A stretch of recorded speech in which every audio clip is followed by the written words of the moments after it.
आयुष्य जगणं खूप सोपं आहे. दवाखान्यात जाता तुम्ही पैसा घालता, बघा ते काय माझ्याकडून नेत नाही, गेला तर तुमचाच जाईल. पण विनंती करतो, त्याचे साईड इफेक्ट खूप आहेत हे सगळं डॉक्टरांना पण माहिती असतं. पण तुमचीच आज मानसिकता अशी होऊन बसते की मला औषध घेतल्याशिवाय बरं वाटत नाही. बीपीची लक्षणं मी विचारली होती, किती लोकांना बीपीची लक्षणं वाचलेली आहेत सांगा बरं? एकानं पण नाही. मला माहिती आहे कुणी वाचलेलंच नाही आहे. ते फक्त ऐकून त्याच्या छातीत दुखलं, त्याला कळ आली, त्याला चक्कर आली म्हणून तुम्ही पण तुम्हाला चक्कर आली, कधी समजा घाम सुटला तर तुम्ही लगेच ते बीपीची औषधं चालू करता. विनंती करतो, हे पित्तामुळे आहे का कशामुळे ते पहिलं लक्षण बघायचं. लक्षणं काहीच माहित नाही. शुगरची लक्षणं माहिती आहेत का तुम्हाला? बीपी शुगरवाले कमीत कमी आता तरी खेडेगावात बरं आहे, पण शहरात बघितलं तर 80% बीपी शुगरवाले आहेत. 80%. व्यायामच नाही, मोकळी हवाच नाही, सदन कदा डोक्यात टेन्शन. खेड्यात घर बांधणं आणि सिटीत घर घेणं यात फरक आहे. सिटीतलं महाग असतं, त्याचं फेडता फेडता त्याचं आयुष्य जातं निघून.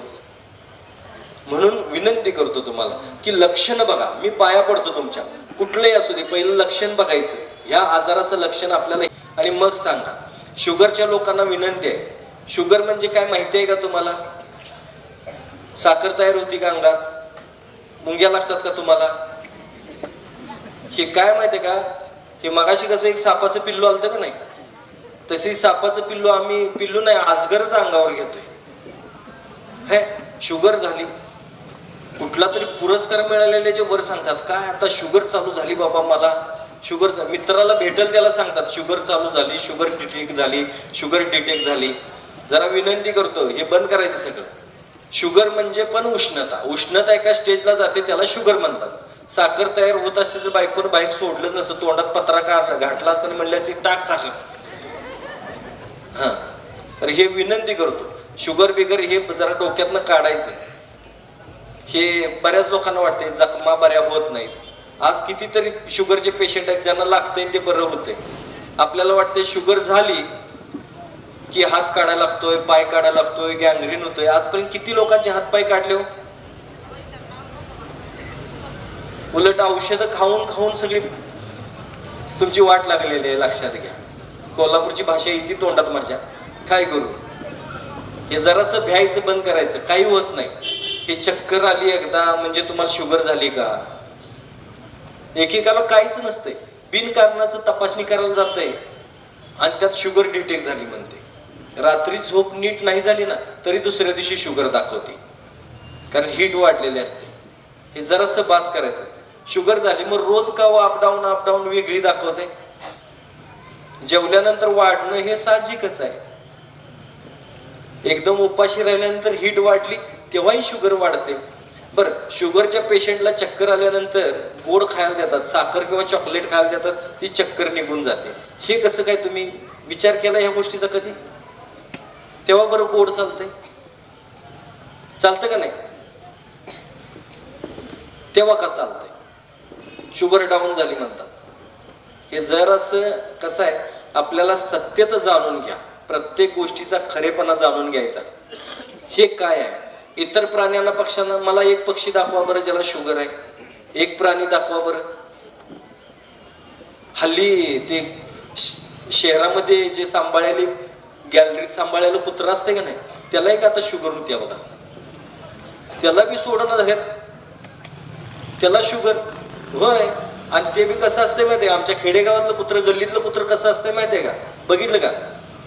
आमच्या खेडेगावातलं असं वाटतंय की गल्लीचा सगळ्या उतारा ह्याच्याच नावाने केलाय का काय कुणास ठाऊक. गल्लीत कुणाला येऊन देत नाही, वाव वाव वाव चालू करते. रात्रीचं कुणाला यायचं अवघडच आहे. आणि गॅलरीत पाळलेलं असते की नाही, चोर जर आला तर एकच डोळा उघडून बघते, दुसरा डोळा उघडायचा पण त्याला कटाळा. ते असे एक डोळा उघडून बघते, त्यात त्याला अर्धच दिसते. बरमोडा दिसल्यावर म्हणते मालक पाणी प्यायला उठला असेल, नाहीतर सुला उठला असेल म्हणते. ते बी डोळा मिटवून गप झोपते, भुंकत नाही काही नाही. मालक त्याला घेऊन फिरायला जातोय. खेडेगावातले आमच्या शेतात आमच्या पुढं असतात वाव वाव वाव करत, आहे का नाही? हे मालक घेऊन जातोय आणि हातात काठी असत्या, त्याच्या अंगावर दुसरी कुत्री येतात म्हणून हे कुत्र, सॉरी ह्यो मालक त्याच्या अंगावर जातोय काठी घेऊन. मग त्याला शुगर होईना तर काय होईल? काय ही परिस्थिती? हे शुगर बिगर जरा डोक्यातनं काढा, खरंच काढा. तुम्ही खरंच व्यायाम करायचा. शुगरच्या पेशंटने सीताफळाची 2 ते 3 पानं खायची चावून आणि 3 किलोमीटर चालायचं. आठवड्यात सगळं कार्यक्रमच ओके एकदम. बस जास्त काही करायला लागत नाही. सीताफळांच्या पानांमध्ये असे घटक असतात जे आपली शुगर मेंटेन ठेवतात.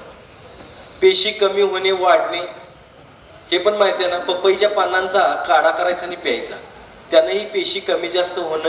अशक्तपणा, ज्यांना महिलांच्या मध्ये अशक्तपणा जास्त येतो ना, HB कमी आहे, अमुक आहे, तमुक आहे, त्यांनी बीट खायचं, बीटाचा रस प्यायचा आणि पपईच्या पानांचा काढा प्यायचा.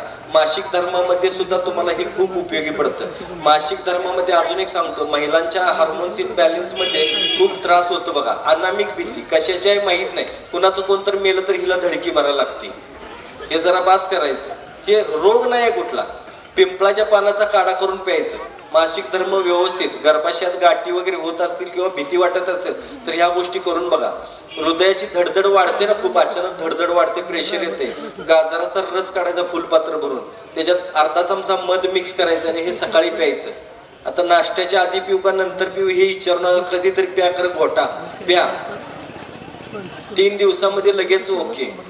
तुम्ही पण सांगतो, पाया पडतो, संसारात रामच नाही राहिला हो.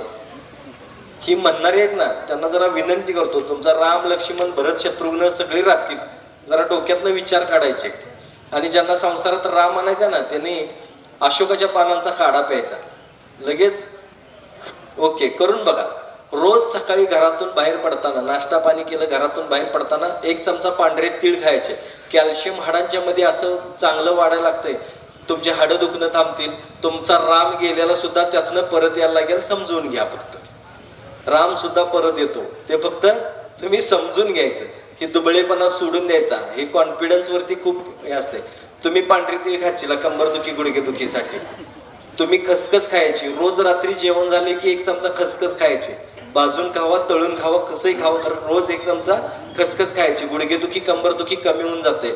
हाडांचं दुखणं जर खरंच घालवायचं असेल तुम्हाला तर अशा खूप साऱ्या गोष्टी आहेत. आता सगळ्यात महत्वाचं म्हटलं तर गुडघेदुखी, कंबरदुखी, स्लीप डिस्क ह्याच्यासाठी बरीच लोक ऑपरेशन करतात. ऑपरेशन करायची काही गरज नाही. साध्या साध्या गोष्टी असतात. आयुर्वेदात, पंचकर्मामध्ये किंवा आपल्या निसर्गोपचारामध्ये बऱ्याच ट्रीटमेंट लिहिलेल्या आहेत.